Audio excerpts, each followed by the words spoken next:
Thanks for coming. And I'm nervous about seeing it.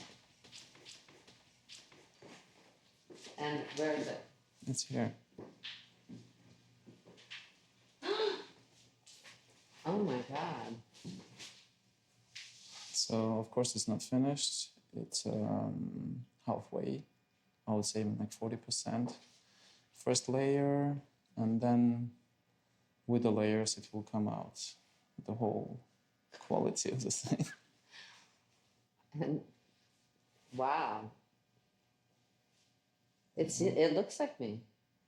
I'm not that easy to paint. I know people have tried and Really? no. It almost looks like a photograph. Except on a good day. No, but for me, yeah, I think the features, capture the features is important, but especially, when we have this kind of like real sitting sessions, it's very important because you can go like beyond just the view, because photograph is like something that you capture. It's a moment, you just capture the moment. And with a painting, while you paint, like I will be painting for 2 months, and during these 2 months you can add so much more information and so much more that can be discovered. What's missing that you're going to be adding? Missing like everything.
there will be like 2 or 3 more layers on top of this. So this is kind of, I call it flat.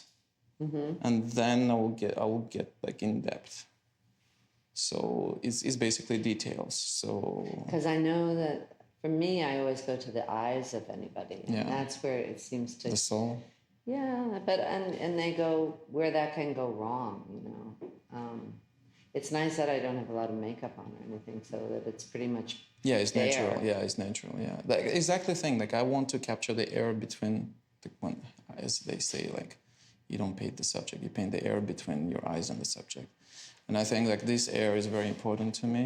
Like just to have that and like more focus on the spots where. So what do you mean the air? The air between the subject? Because there is a theory that you're painting the air between your eyes and the subject because the air is not transparent, and how air transitioning something that you're seeing, Because, in other words, we see, when we look in a mirror, we see ourselves differently than everyone else sees us. Exactly. I wouldn't mind looking in the mirror and seeing you like that. You look wonderful, so do you mind to Sure. just feel comfortable? Okay. Yeah. So where do you want me? Has the air changed? Yeah, I think it is actually. Yeah, because I'm like I had like so many pictures of you while I'm painting, but the real sitting session is completely different. I think. Yeah. I find it so hard to believe that the paintings that you do are so realistic that it's hard to even accept that they're not photos that have been. I don't know how you do that. It's realistic, but it's also at the same time, I think it's the illusion of a reality because I take reality as a fact and then I translate it my way, I think it's,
I understood that it's not only about the beauty and the youth, like I understood that I love the interaction of the time with identity and how they interact and how it influences with the time and this question about what is the beauty and what is the source of the beauty? I don't know. What do you think as a woman? Because I'm always trying to understand. Every time I go to if I'm getting an award or something, they show a little film where you see your entire life flash before you, because they have, from 1970 I've been making films, so they have a lot of changes up there, right? And I don't think I understood what I looked like. I mean, I was much prettier than I identified. I wasn't really looking at myself from the outside. At that time, I was kind of trying to find my identity, trying to search about a lot of different things, but I wasn't really looking at myself so much. I didn't look at my films, really, that I did. But I think if you can, the older you get, the beauty that you have, like my face when I was much younger, when I was 20, seemed, blank.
But it's true, like when you're like physically, and like I see things that I don't see on the picture. It's completely different.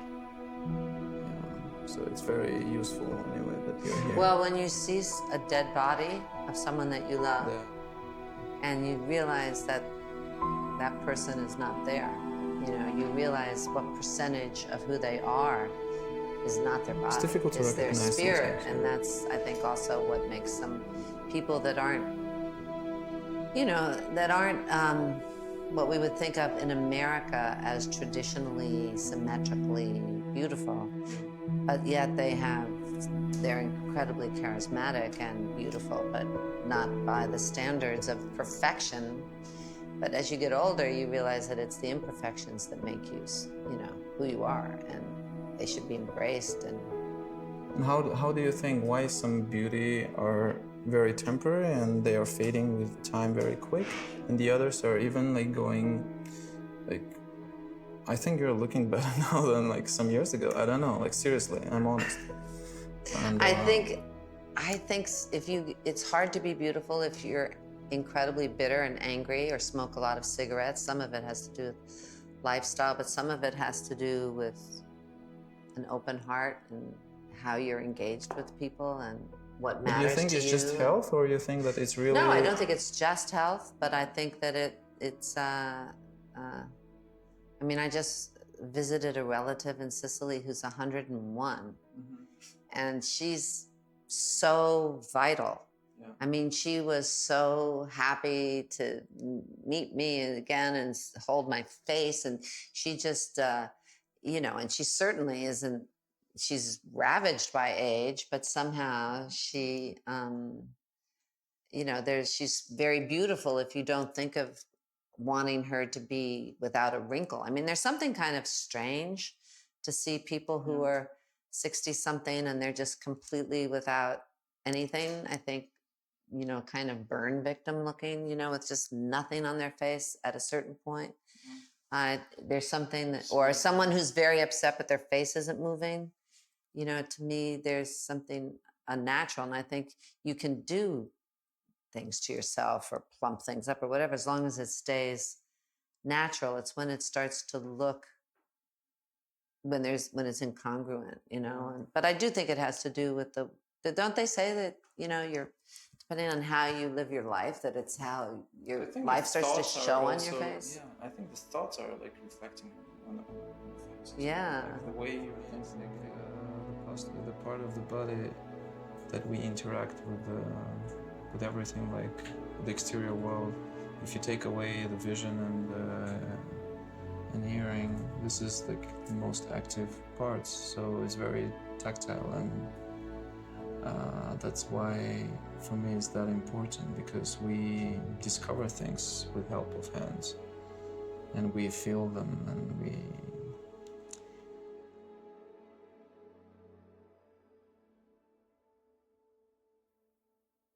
When I was younger, every single year Playboy would ask me to do a centerfold, and I had nothing. I had taken my clothes off. I really wasn't about that, but I was trying to figure out, when I looked at Playboy magazine, why did the women seem, so kind of disembodied and kind of flat and kind of, they lost a lot of their personality and became just kind of part of that. So I started looking at women in other cultures that were movie stars, like Silvana Mangano and Jean Moreau, and people who, compared to Barbarella, who was the one that was our kind of beauty at that time, were beautiful in a completely different way. And what I decided was that there was something about them that said yes to life, that there was some quality of theirs, that even though they might look like they were somewhat damaged at times, that they were women that looked like they would go for it. They were game gals. They were ready to engage in life. And that was attractive. They were, because I think the main thing everybody wants is contact. That's all what we do in our lives, or look for a way to make contact. And on the screen, when you see people that looks like it's sexual or sensual, it's because you believe that those two people see each other in a way that no one else sees them.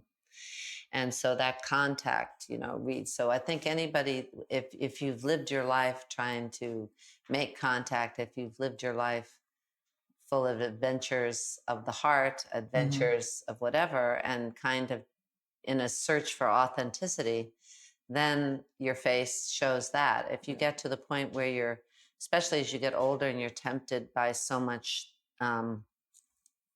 altering things, like to, fillers and, of course. Not that I have anything against anybody doing anything, but you really have to find an artist that's gonna have the same aesthetic you have if you're gonna start doing that, because otherwise you start to look like a manifestation of fear of some sort, and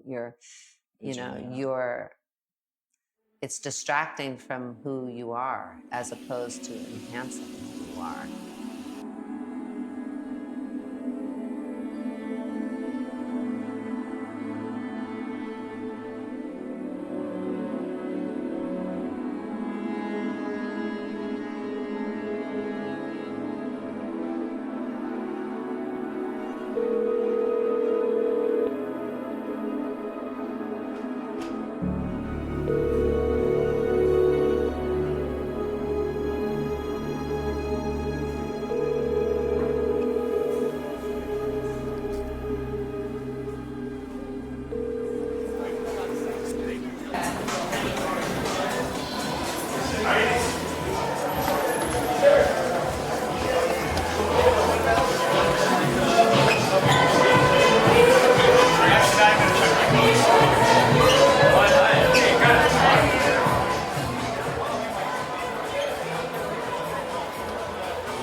reach out my hand, can touch the sky, drifting away to another life. Come away with me, we can hide away.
what do you think? How the society is influencing the beauty, sense of beauty today, and femininity, and like purely, is it like you think like purely masculine in purely masculine perspective? How does it influence? I don't know if it's masculine or if, I mean, certainly in my business, it's about being hired. So that's a whole other dimension. You know, what do people value? And the audience tells them by what they go to see, what they value. But, and they don't tell many stories that have to do with, of course, people at a certain age, unless they're dying or they have Alzheimer's or something. Well, I have this kind of questions about me, like some collectors are like, "Oh, you feel pale today? Like, are you okay? Like, because if no, you should tell me. Maybe we should buy something more." Like these kind of jokes I heard as well. Yeah. So. But I think that really where things start to go wrong is that the whole idea of the priorities of our life, you know, the definition of a successful life is off. Yeah. So if you start with that, then the idea of beauty is also off, because you're trying to earn approval as opposed to embracing who you are. You're trying to somehow be legitimized or you know, you're looking for someone else to tell you your worth. And so when you're chasing that in what you do for a living, you're going to be chasing the wrong thing. And we don't really emphasize with our kids, you know, to try to give them more time to find out who they are and to be able to be flexible and adaptable and curious, and to encourage them to make mistakes and encourage them to live a braver life. And if you're doing that, then your idea of what's beautiful changes. Yeah. You know, you have a wider idea of what's beautiful changes, because now it's all about preserving youth. Yes. It's about preserving something instead of evolving beyond whatever you were initially into something even bigger and more fluid and more. No, I think that beauty is really timeless and ageless, and I think art is also like maybe the only thing that can really like push beyond the boundaries of time. You know, it can really fight that boundaries. You know, and because if you watch like the art history, how things stayed, you know, since like the beauty was. Well, time is a very difficult concept, because it's completely arbitrary, and usually when it rears its head, it's in some way passing judgment on the past or the future. So you know, I try to stay away from time. You get to be 25 and you haven't accomplished what you think you should have accomplished, and then you get to be 30 or 40 is a big, oh my God, I'm 40 and I haven't, you know. Happens. And you constantly, or you meet somebody and you go, well, that, you know, that's really interesting, and he's only 22 and he's done all that, and then you find out he's 32 and you go, oh, well, that wasn't such a big not a big deal. Oh, I thought he was 22. Now he's 32. Okay, that's not so special. Right? So now you just don't follow the camera, you just keep looking straight. I'm gonna shoot you from different directions.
I will have like different pictures around, and yeah, I'm gonna start painting. And then...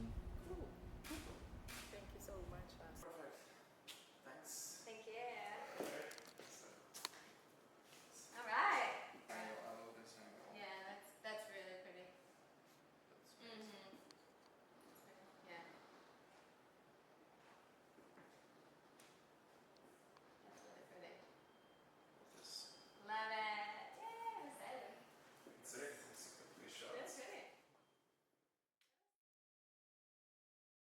So I think it's hard to be beautiful when you're not kind. Yeah, I think so. You need kindness in there. Yeah, I was talking that's to true. the Dalai Lama about compassion once at a forum, and I said, he was talking about trying to get everyone to be more compassionate, and I said, well, you should tell them that you lose weight being compassionate.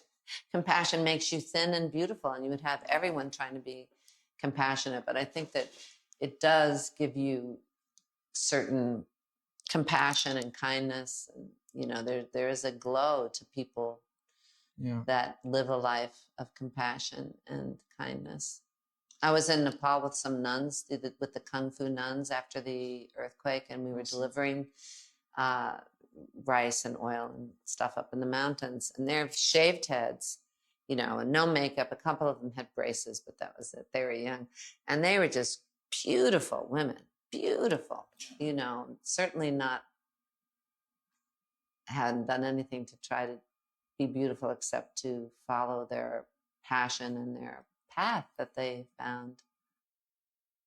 And I find like people, when they do what they love to do with the passion at that moment, like for example, musicians, when they perform, you just fall in love with them. They are like so inspired, and that beauty is coming through their faces, their eyes are like, everything is just like. That's true. Yeah, that's true. And the same person when he's asleep, you will never notice that, So I think like, the inspiration. I also did a painting of a very old lady, like Armenian lady, and I wanted to paint the beauty. She was like completely wrinkled and like very old. I met her in a retirement house, so I didn't know anything about her life, but in that wrinkles and everything, I tried to really capture the beauty, and many people were thinking that she's like really beautiful in that perspective, like without even. So yeah, I'm like really curious. I want to see that one. Yeah. Is that in a book? Yeah, I have it in a book. I'll show you. Yeah, it's actually in a museum in National Gallery in Armenia now, and it was after the 100 years of genocide when I did it. Did you talk to her? Yeah, I did. Yeah, I met her, and beautiful person. She didn't have anybody. Like she was like alone completely, and she was like so happy to do this. Like I thought that she'll never accept doing this, and she was so happy. She was entertained. And did she see it? Yeah. Did she love it? Yeah. Yeah. Now she's in the museum. Now she's in the museum. Yeah. Wow, that was probably interesting for her to see herself as you saw her. Yes, because that's the other thing, if someone looks at you, if you're in love and somebody looks at you and they love you, and you respond and you become even more beautiful just because you feel the love that person's giving you. Yeah. That happens for sure. That's true. Yeah, look how strong she looks. So it was like the whole history of Armenia, through this face, through this person. She saw a lot. She don't want to see her own reflection today in a mirror because it's called mirror. It's about mirrors. But like she had amazing, beautiful eyes, and somehow I wanted to hide them. I didn't want to paint them, so I wanted to hide the beauty inside, and kind of you can see it through. Well, without you should even have done showing. another one when you turn the page where you see her eyes. Yeah, maybe. Because now you're so curious. I mean, that's a very, very strong photo, and all the suffering that the country has gone. Obviously that's and I love that her hands and everything look really strong, but at the same time, worn, and that's great.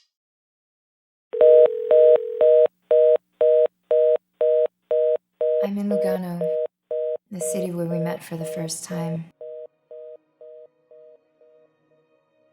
Everything smells like those 5 days. Everything is sick of you. I cannot see a street or a corner that doesn't recall the memories of our beginning. All the craziness of those 5 days, how I loved you, and all we lived here.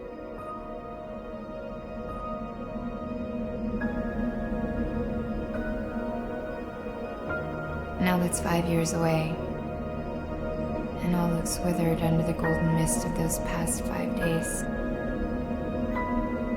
In spite of so much grief, don't know if I should feel sorry for it, but I couldn't stop myself from writing you.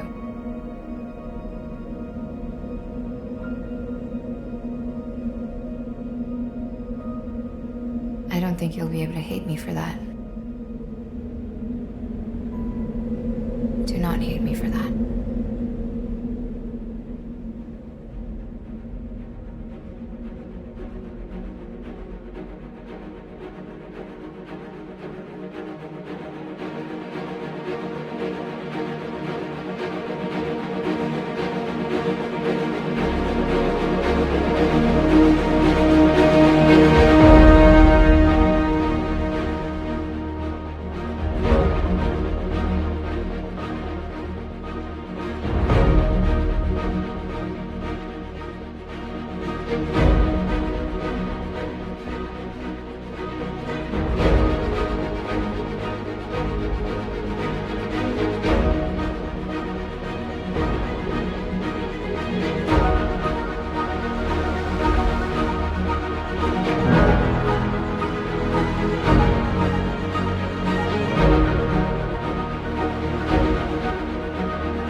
earthquake, living in our apartment, like sleeping on the floor. We hosted as many people as we could fit into our place, and I was growing up with that, and walls like inside the place. So it was like freezing, it was dark, so I think definitely it influenced my art and like everybody, because like Armenia was completely locked country. You could get in and out only by airplane, and so I think I had 2 periods while I was like a child painter who movies already start showing internationally before, and then I get locked into this situation for like 5-6 years. It was just the only question was how to find some bread and some like, you know, like really the first necessity to just survive. And after that, I kind of started the life from zero again, and I think what I went through, I really needed. I needed to go through all these things to become who I am, because an artist is not somebody who paints, it's somebody who had a life and who have thoughts and position. I think that's what the art, that's what makes somebody an artist. And I think this is like the toughest moment I've ever went through. I often desire to paint. I have this, it was very strong. I don't know, I have this feeling that I need to paint for moments. But I think, you know, in life, everything that the future we don't want to really control, and the past just take it as it is. And like I try to find myself. Already a woman, it's a question that I have a lot of questions, and I kind of try to find the answers while I'm painting.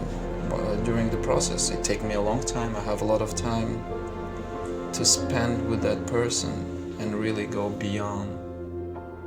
I'm seeing myself painting, still painting with oil, no matter the fashion in art will be around. It's strange because I didn't have that feeling for some years. And my dad was listening music. We had like all this art book collection at home, so like watching these old master books and visiting museums when we traveled, and affected my vision and my reflections. And I think I'm still fascinated, but same time I think the result is important, but the process for me I think is most important. Somewhere disappointed maybe, but I was in love to put it on the side, and I was really small. Every time start from ground up, you know, don't make generalities and don't take it as but I love the combination of, and it will be like that every time. Maybe the only thing that can really like push beyond the boundaries of time, you know, it can really fight that boundaries, you know, and I just need to go and just paint the art history, and it's a real feel of desire, and then there is a desire in a painting as well. There may be a smaller part of desires in a process. Yeah, and I think like as soon as you satisfy that desire, the desire disappears. So I think it's leading these short sequences of your life. But when it's there, it's really powerful.